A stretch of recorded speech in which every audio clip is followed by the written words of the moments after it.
Bom dia, pessoal. Professor Blênio Marcos, da disciplina de Geografia. Nossa aula de hoje a gente vai estudar um dos países mais incríveis da Ásia, que é o Japão, né? Estudar um pouco dos aspectos naturais do Japão. E esse assunto ele está lá disponível no capítulo 22 do nosso livro 3, tá? Então, o que nós conhecemos como Japão, na verdade, né, o arquipélago japonês, ele é um conjunto de quase 3.000 ilhas, sendo que dessas 3.000 ilhas, apenas 4 delas, né, 4 maiores ilhas, são ocupadas, né? Já que a maioria delas são vulcões em atividades, né, ou áreas de tamanho reduzido que impossibilita a ocupação humana, tá? Então, ao norte do Japão, a principal ilha é a ilha de Hokkaido, né, a mais populosa, cuja cidade mais destacada é a cidade de Sapporo, né? A maior ilha japonesa é a ilha de Honshu, ela fica logo abaixo da ilha de Hokkaido, onde está a capital, né? A cidade mais importante do país, que é Tóquio, a cidade mais populosa do mundo, inclusive.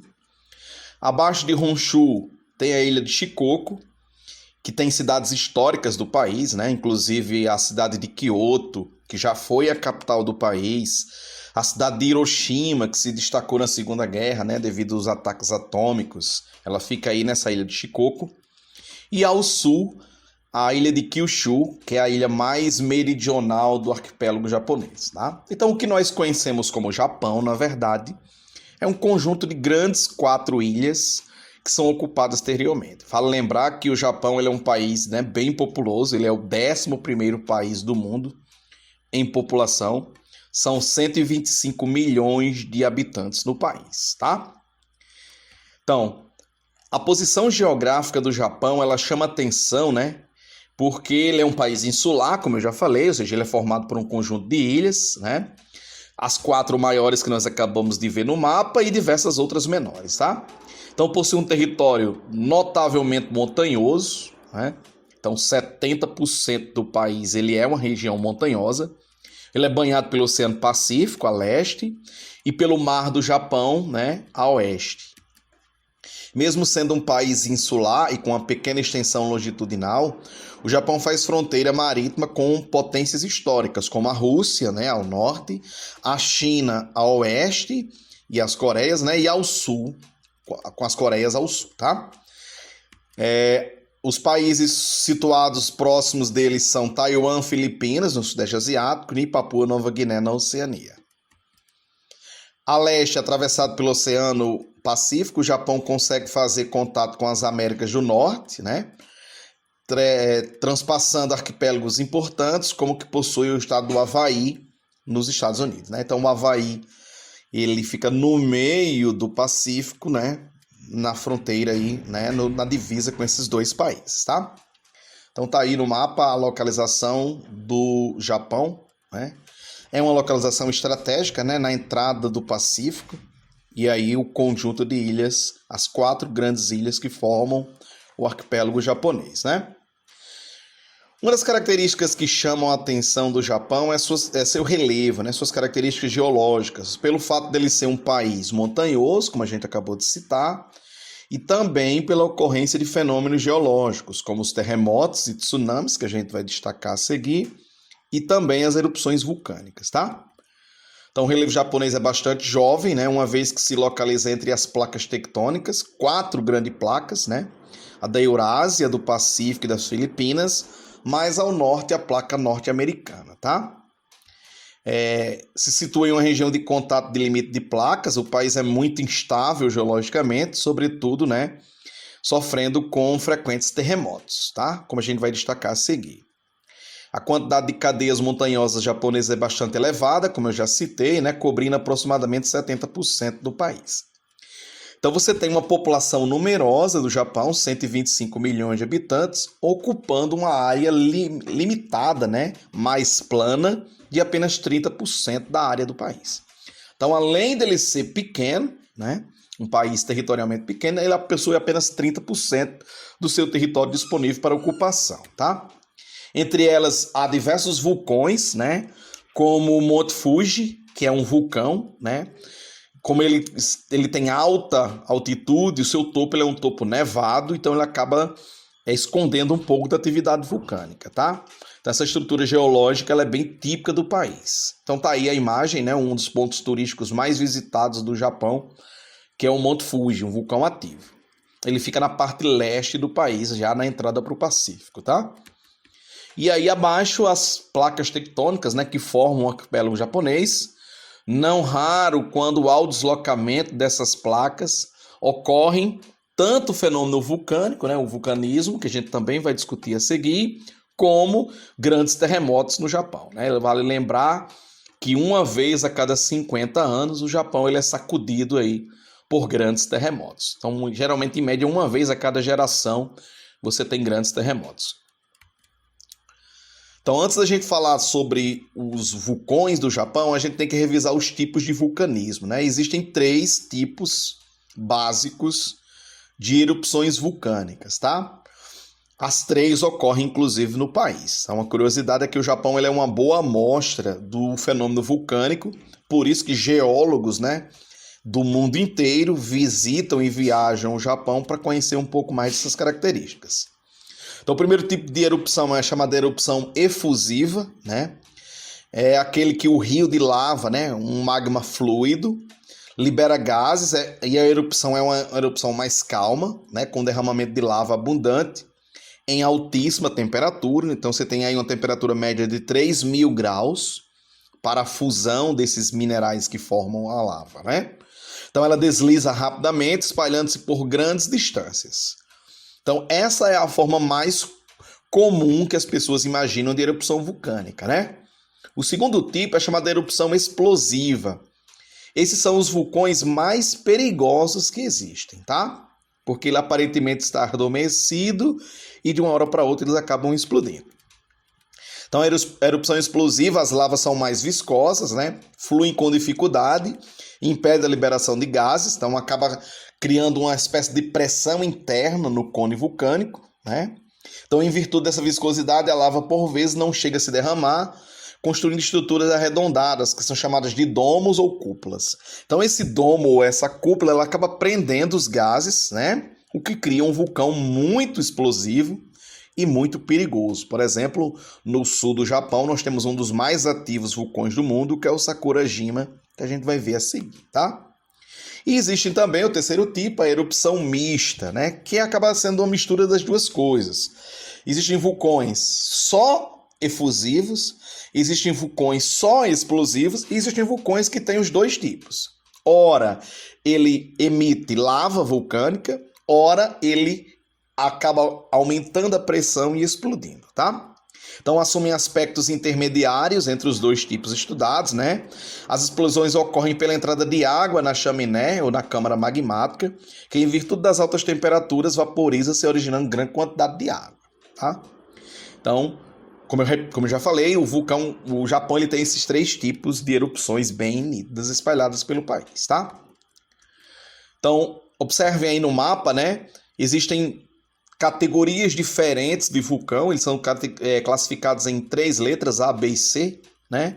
Sendo os categoria A os mais ativos e mais perigosos, B e C com uma atividade bem menos intensa, tá? Então aí mostrado no mapa, as bolinhas vermelhas são os vulcões categoria A no Japão, que estão espalhados por todo o país, tá? Então, assim como é o caso dos terremotos e tsunami, o vulcanismo no Japão também é intenso. No país estão presentes 7% dos vulcões ativos do planeta, ou seja, de todos os vulcões ativos do planeta, 7%, tá, estão no Japão. Isso equivale a 110 vulcões espalhados pelo país. É muita coisa, né? Se comparado ao tamanho territorial, né, do país, se comparado, por exemplo, a países como o Brasil, como a gente já sabe, né, o Brasil está no centro de uma placa tectônica, a gente não tem vulcões em atividade, né? Os terremotos que acontecem, os sismos, são de baixa ou de pequena magnitude que ocorrem no Brasil. Então, desse mal nós estamos livres. Porém, lá no Japão você tem 110 vulcões ativos espalhados pelo país, tá? O que é uma quantidade elevada se comparado ao tamanho territorial, tá? Então, o Sakurajima, aí como na imagem, ele fica na parte sul do Japão, né, na ilha de Kyushu, né? O vulcão Usi, ele fica ao norte, na ilha de Hokkaido. Ele é um vulcão efusivo, como a gente está vendo aí, ó, na imagem, a lava correndo. Já o Sakurajima, ele é um vulcão explosivo. Isso acontece pela essa fumaça aí. Então é uma forma de você diferenciar vulcões efusivos de vulcões explosivos. Os efusivos são os rios de lava. Os explosivos são gases e fumaça bem característica, tá? Existe o vulcão Izu Torishima, ele fica na ilha mais a leste do Japão, tá? Ela tá mais ou menos aqui, ó, no mapa, no meio do Pacífico. Então ele é um vulcão que formou uma ilha isolada do Japão. O vulcão de Unzen também fica na ilha de Kyushu, na parte sul do Japão. Outro vulcão explosivo, como a gente está vendo na imagem. E o Izu Oshima, né? Ele é um vulcão que fica bem perto de Tóquio, inclusive perto da capital. E ele é um dos vulcões mais famosos do Japão, porque ele foi muito usado, né, pela população japonesa. E é até algo bem curioso, né, e bizarro que existe. Muitos japoneses, quando cometem suicídio ou cometiam suicídio, eles pulavam dentro desse vulcão, tá? Então ele é o vulcão mais lendário, podemos dizer assim, do Japão, já que ele fica bem perto da cidade mais populosa do país, né? E por que não do mundo, tá? Então, dos 110 vulcões que existem no país, esses 5 são os mais, podemos dizer assim, mais perigosos, né? Os mais famosos. 3 vulcões explosivos e 2 vulcões efusivos, ok? Outra característica marcante do país é a atividade sísmica, né? Os terremotos. Então você tem aí no mapa as áreas sísmicas de intensidade, né? Indo de 1 a 7, tá? Então as áreas aí em laranja, vermelho e roxo são as áreas de maior intensidade dos terremotos, tá? Então, como aconteceu em 2011, né, um terremoto nessa área assinalada aqui pelo X, né, gerou um grande tsunami no Japão que atingiu toda a costa leste do país, inclusive afetando as usinas atômicas de Fukushima, como a gente vai falar lá em fontes de energia, ok? Então, acho que foi o episódio geológico mais difundido no mundo afora, né? Atingiu aí milhões de pessoas no país, já que atingiu a ilha de Honshu, que é a ilha mais populosa do Japão. Então, as ondas sísmicas, né, que levaram a gerar tsunami destruiu grande parte do leste do país, como a gente acompanhou aí na mídia. Então aí você tem duas imagens das ondas, né, das tsunamis. Inclusive o nome tsunami, ele é um nome de origem japonesa que significa ondas de porto, ondas que invadem o litoral, tá? Principalmente nos portos enseadas, onde a amplitude dessas ondas são bem maiores, ok? Então, vale lembrar que existem diferentes escalas de medição dos terremotos, né? A mais famosa é a escala Richter. Ela mede a magnitude, ou seja, a energia que é liberada pelo terremoto. Então, ela vai de 1 a 9. O 1 é o menos, né, de menor magnitude, ele geralmente não é sentido pelas pessoas, ele é só registrado, né, pelo sismógrafo, que é o aparelho que registra isso. E o 9, que é o mais intenso. Vale lembrar, gente, que essa escala Richter ela é uma escala logarítmica. Ou seja, um terremoto de nível 2 ele é 10 vezes maior do que o terremoto de nível 1. O terremoto de nível 3 ele é 100 vezes maior do que o nível 1. Tá? Então, cada nível desse é 10 vezes maior do que o anterior. Beleza?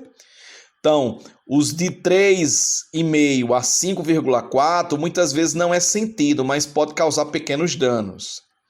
De 6,1 a 6,9, aí é chamado de média magnitude, né? Pode causar danos graves em regiões com muitas pessoas. É o caso do Japão. E de 7 a 7,9, tremor de grande proporção com danos graves. E maior do que 8 até 9, muito forte, causa destruição total no local atingido. Foi o que aconteceu em 2011, né? O de 2011, no leste do Japão, que gerou a tsunami, foi de 8,7, se eu não me engano. Então foi um dos maiores terremotos a atingirem o país e, por que não, um dos maiores terremotos do mundo, tá?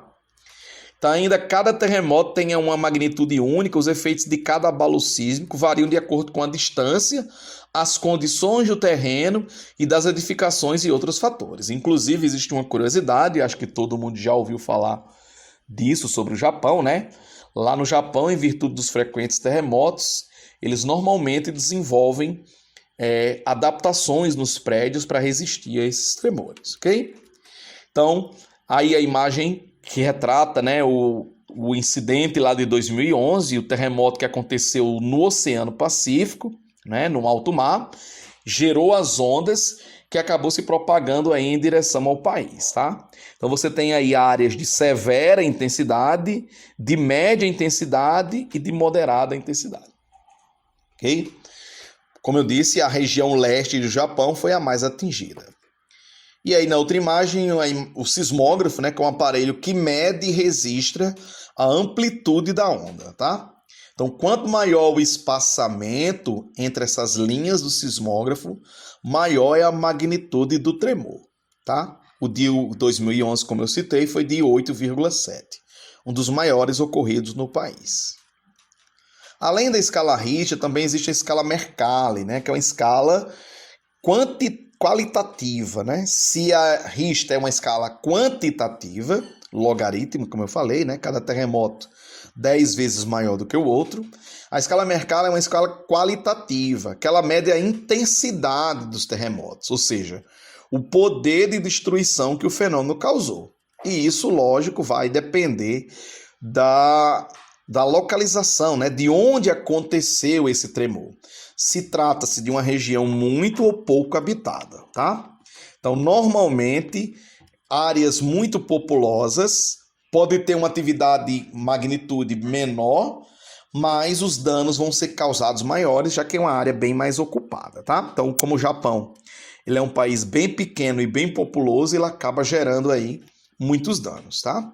Então, diferente da escala Richter, que vai de 1 a 9, a escala Mercalli vai de 1 a 12, né? Sendo 12 com destruição total, né? E tendo a topografia aí alterada, tá?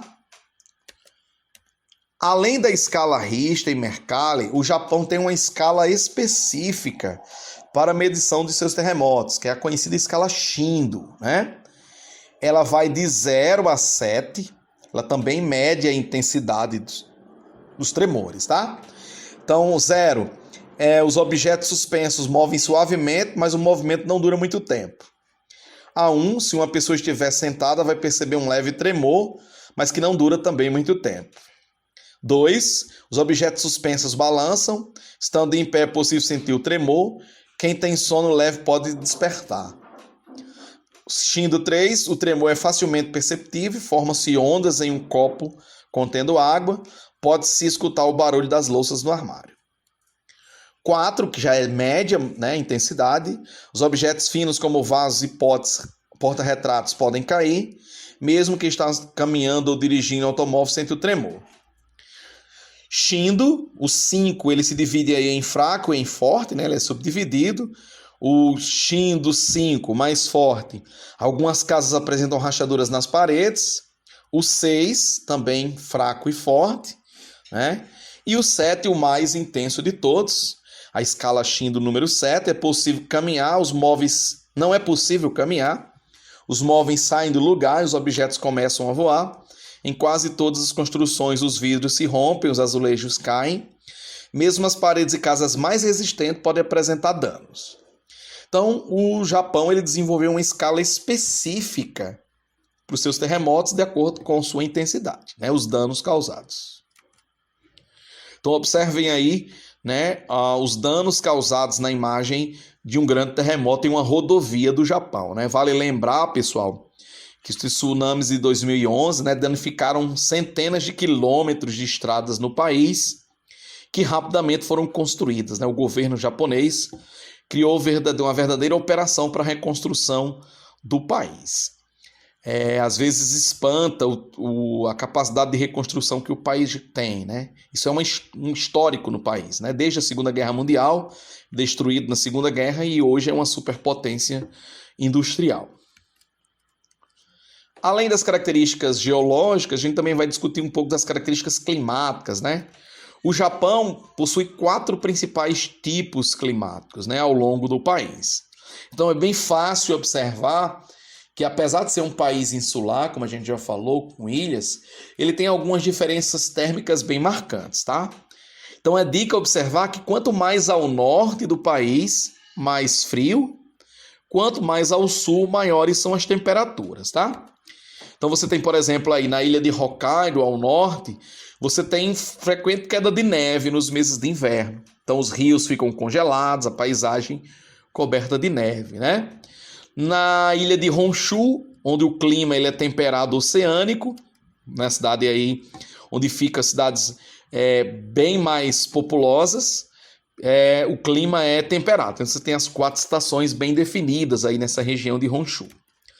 Na ilha de Shikoku, onde fica Tóquio, né, a cidade mais populosa do país, o clima é subtropical, então você tem verões mais quentes e invernos mais frios.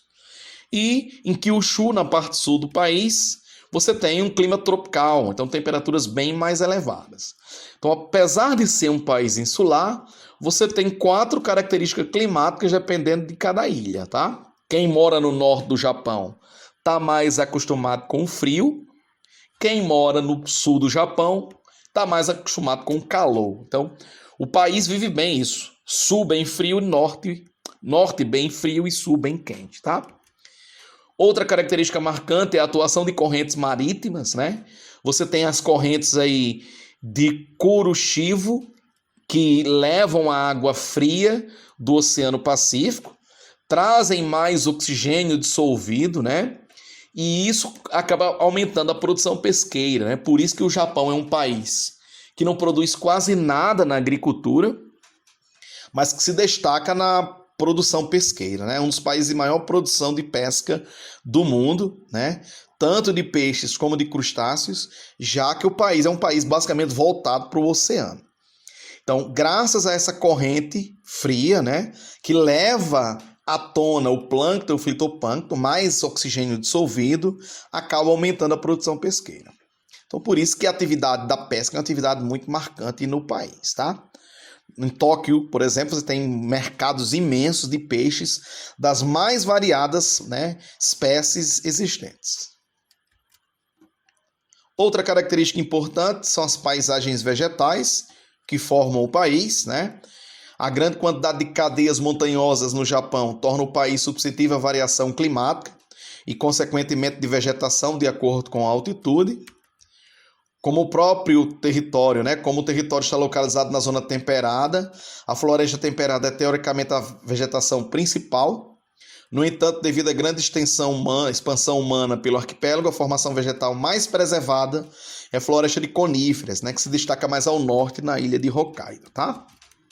A preservação das zonas de conífera é fundamental para a proteção do território contra eventuais deslizamentos de terra. Como já falei, é um país montanhoso. Também é possível fazer relação com questões culturais, né? Já que a madeira ela é algo sagrado para o japonês, principalmente nas religiões do shintoísmo e do budismo, tá? Então aí no mapa as áreas de floresta do país, né, que se deslocam das áreas mais planas para as áreas montanhosas e as diferentes formações vegetais, né? Destaca aqui para a cerejeira, que tem essa coloração aqui de cor de rosa, os pinheiros, que ficam mais ao norte na região fria, e as árvores de bonsai, né, que elas crescem em áreas montanhosas. São árvores pequenas, né, que se desenvolvem nas regiões montanhosas, principalmente na região, na ilha de Honshu, ok? Então, as formações vegetais. Outra questão importante que deve ser destacada é a questão ambiental do país, principalmente hídrica, já que o país ele não tem rios tão extensos, né? Ele é um país pobre, digamos assim, em recursos hídricos. Então, um dos maiores problemas do território japonês é o fato do país não apresentar grandes bacias hidrográficas, possuindo assim uma pequena disponibilidade de água doce. Então, considerando que o Japão é uma nação com aproximadamente 125 milhões de pessoas, como eu já mencionei, e inúmeras indústrias, o consumo de água assume níveis elevados. Então, assim, para resolver o problema da água, o Japão possui um dos melhores sistemas de captação e tratamento de águas pluviais do mundo, promovendo o reaproveitamento desse recurso. O estímulo ao uso sem desperdício e a complexa estrutura de saneamento e tratamento de água fazem do país uma referência mundial no que diz respeito ao consumo e utilização de água. Devido ao fato do país não possuir rios com grande extensão, quedas d'água voluminosas, a utilização de hidrelétrica é descartada. Então, eles reutilizam muitas águas residuais, né? O reuso de água, e principalmente águas pluviais, né? A água da chuva. Então, eles combatem o vazamento e uso de equipamentos eficientes para reduzir os desperdícios e forte movimento de conscientização. A população japonesa ela tem forte consciência da necessidade de se reduzir o desperdício de água. Usinas de reaproveitamento de água, né? De reuso, eles pegam as águas, reutiliza para fins secundários, principalmente para irrigação, né, e para lavagem em geral, e usinas dessalinizadoras, inclusive essa aí, né, ao sul do Japão, é uma das mais famosas. Elas pegam a água do mar, bombeiam a água do mar e tiram os sais para poder tornar a água potável. Então, quando o assunto é reuso e reaproveitamento de água, o Japão é um país referência, ok? Outra questão importante que deve ser destacada é a matriz energética, né?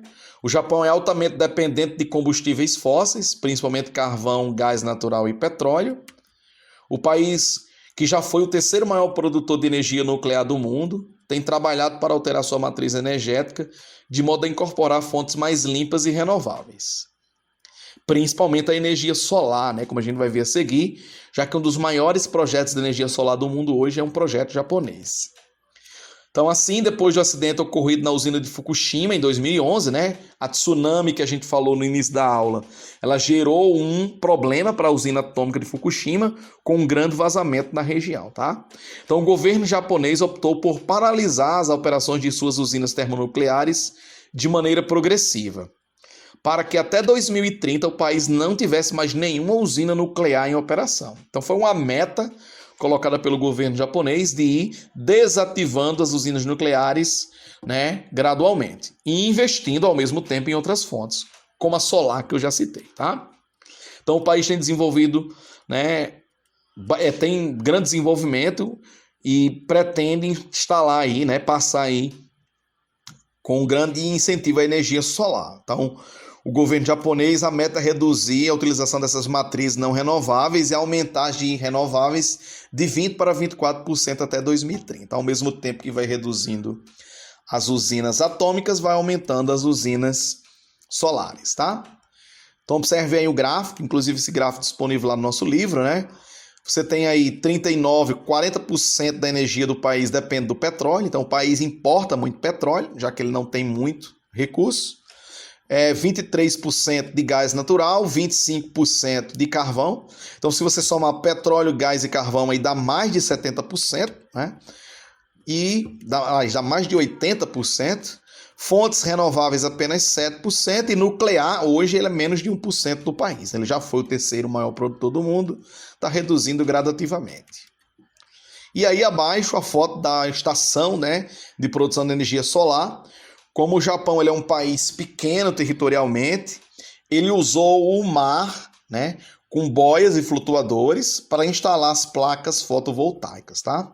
Então esse projeto aí que nós estamos vendo ele é o maior projeto em atividade dessa modalidade de energia no mundo. A ideia do Japão é se tornar autossuficiente na produção de energia só com fontes renováveis. Bom, gente, essa foi a nossa aula sobre o Japão, os aspectos naturais, as referências bibliográficas utilizadas para essa aula. Bons estudos e até a próxima.